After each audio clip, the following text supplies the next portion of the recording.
វិភាគបុរាណភាសិន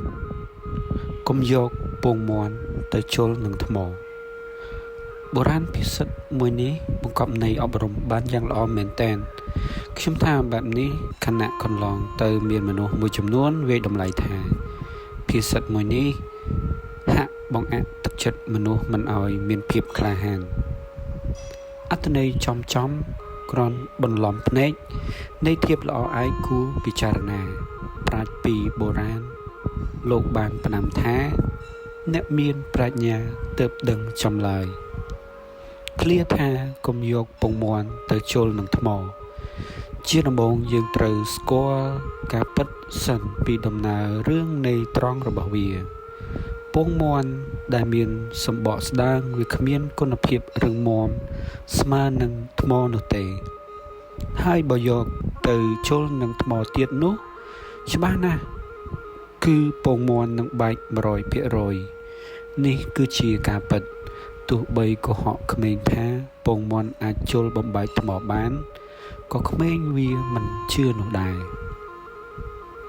នៃបង្កប់មនុស្សខ្លះមានតែចិត្តអង្អាចក្លាហានប៉ុណ្ណោះតែសម្បកសមត្ថភាពចំណេះដឹងនិងយុទ្ធសាស្ត្រប្រៀបដូចជាពងមាន់អញ្ចឹងធ្លាប់ឮពាក្យមួយគេពោលថាក្លាហាន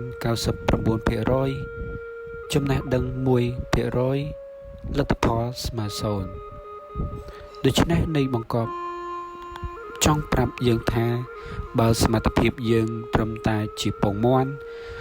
ចូលកុំយកពងមាន់ទៅជល់នឹងថ្មច្បាស់ណាស់ទោះជល់1លានគ្រាប់គឺបែកទាំង1លានគ្រាប់ហើយបើចង់ជល់នឹងថ្ម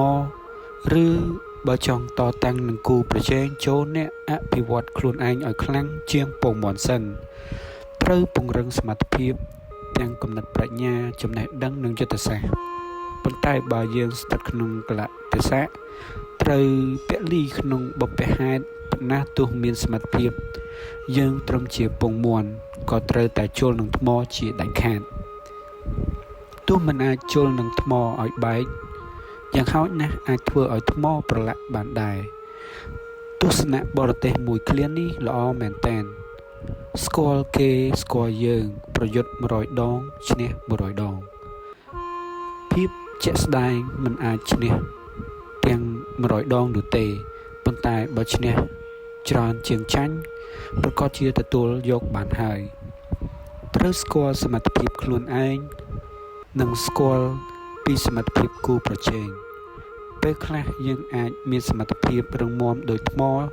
ជាមួយភាគីខាងនេះប៉ុន្តែប្រៀបធៀបជាមួយភាគីខាងនោះយើងគ្រាន់តែជាពងមាន់ក៏ថាបានផ្នត់គំនិតបុព្វរោះជ្វីបគេបានពោលថាទាល់តែច្បាស់ 99% ថាឈ្នះទើបចេញប្រយុទ្ធហើយមិនមែនដេករងចាំសំណាងដើម្បីឲ្យខ្លួនខ្លាំងនោះទេគឺលុតដំសមត្ថភាពនិងគំនិតប្រាជ្ញាជារៀងរាល់ថ្ងៃ